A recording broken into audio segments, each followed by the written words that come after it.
What were the biggest factors this season that led to your success this year over last year? So huge one is I invested in myself and I bought a John boat. If you guys watch any of my Instagram, you know, this thing was like a labor of love. I've hated it and loved it. I bought this thing for $1,000. I had to redo the trailer, redo the whole bottom, redo the whole back end of this thing. I slapped a motor on it, and I'm getting into spots now where nobody can get, you know, because on Cherry Point, they fenced off a lot of areas. So this is a huge factor. So just scooting that boat around in the little creeks and swamps, and I can get to where literally you can't take a vehicle back there.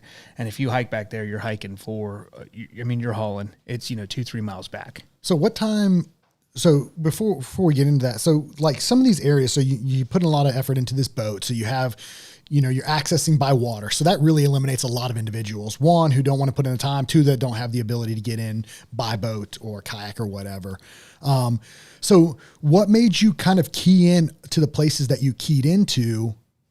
So a lot of it was historical. Okay. So I was able to drive my truck in, 2.5 years ago, I was able to drive my truck back there. And there was a cut field that was prepared by the game wardens on the base. Obviously that has been neglected for 2 years now. But I knew, and then I found a 10-point shed back there. Also, when I was going back postseason to go pull all my cameras, it literally almost impaled me. I was like, it was huge 5x, and it's holding it's the door handle on my bow closet now. Oh, wow. So yeah, I was like, well, I know this is good. This is a good area. There was sign everywhere, but last year it was closed off completely, especially to me. I didn't have a boat. And then I was like, you know what, time to invest in myself. And it's something I'm going to use all the time, fishing, hunting out of it, everything like that. So just go ahead and do it. So so then there's pretty much no one else hunting that. It's untouched at this point. So there's no pressure back there early season. And two, with you guys, is anybody using cameras there, or do they no cameras? Yeah, we can use cameras still. So you guys can use cameras. Yep. Okay. So it's just Lejeune. You can't use cameras. Yeah. So they got in kind of a pinch, from what I've been told, is somebody had a trail cam out early, and they took a picture of some piece of gear that they weren't supposed to take a picture of and posted it.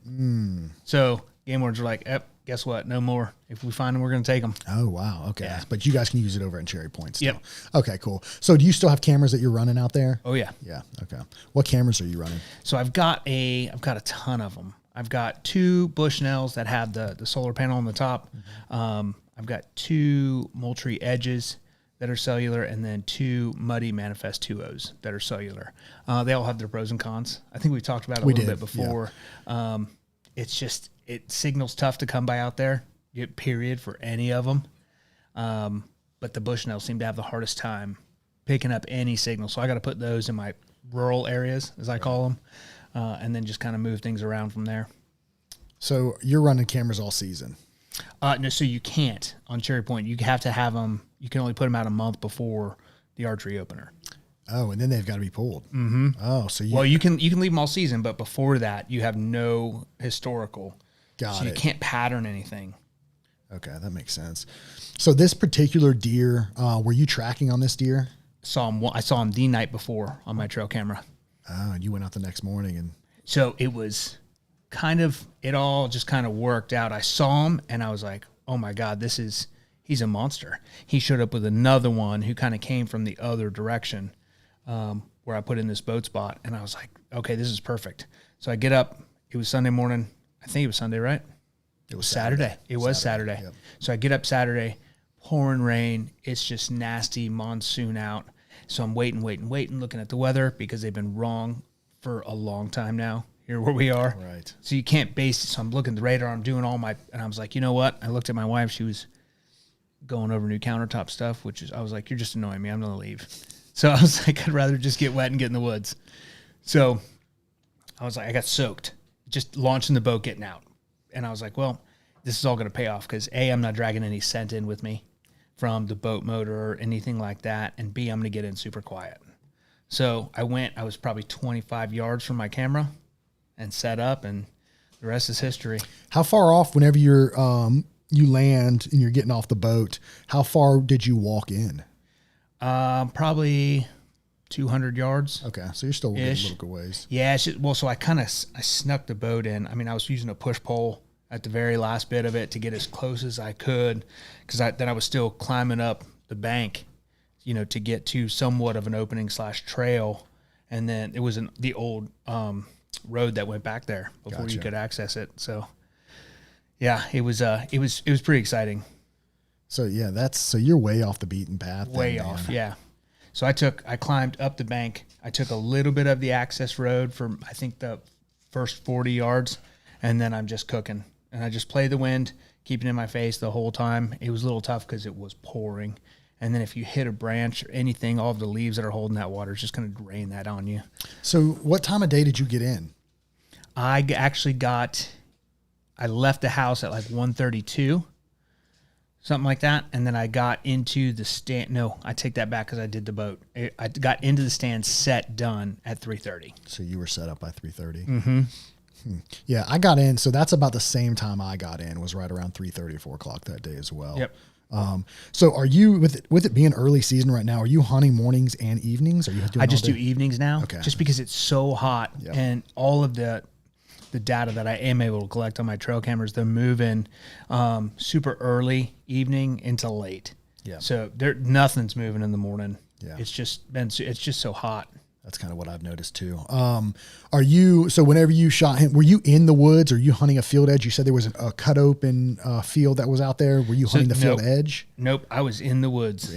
I was in the thick of it. So did you know where their bedding was in relation to where you were? Or like, how did you pinpoint that exactly versus, just like, I'm just going to go hang up in this tree? So I know that there's bedding on the far side of that. Okay. And then they were using that access road once they cut through. They were using that. There was a couple beat down paths. And then I just saw a good rub line. You set up right on the rub line?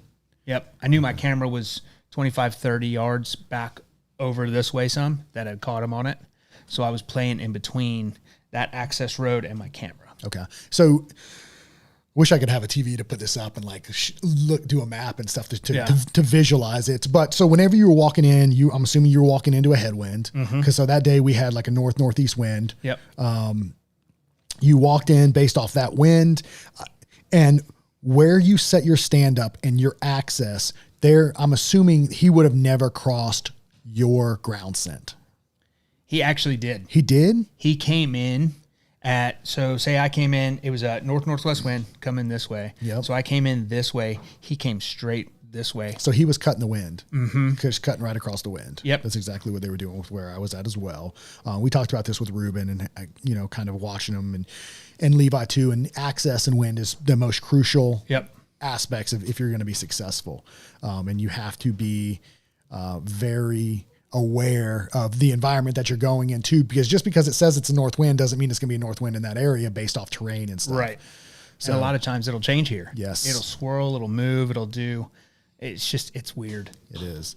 And I noticed too, that week too, the weather was a little bit cooler. Yes. So did you notice more movement like then versus what you're getting now? A lot more. Yes. A lot more. So I had a doe cruise in 30 minutes before he did. And she came in within 12 yards. Mm-hmm. I mean, I'm just right underneath me, basically. And I looked at her and I was like, man, I shot the first doe last week. I shot her early. Yeah. I mean, I was in the tree by 1:30 because it was cooler that day. Shot her at 3:30. I was home by 5. Wow. So I was like, well, I know they're moving. So I'm just I've already got a doe. Freezer's stock back. Let me just wait and see what else shows up. And then he just rolled in. What time did he come in? I shot him at 5:40, and I watched him for about 30 minutes before that. Okay. Wow. So you shot him 5 early. o'clock, yeah. Wow. Okay. Well, it was when he showed up. He showed 5 o'clock, 5:10. I shot him at 5. I pulled trigger or hit the button at 5:40. So you said he crossed your ground scent? Mm-hmm. It did not trip him up? He came in, crossed my ground scent, hit a tree that he was rubbing on. He was rubbing. I've never seen a deer rub this aggressive.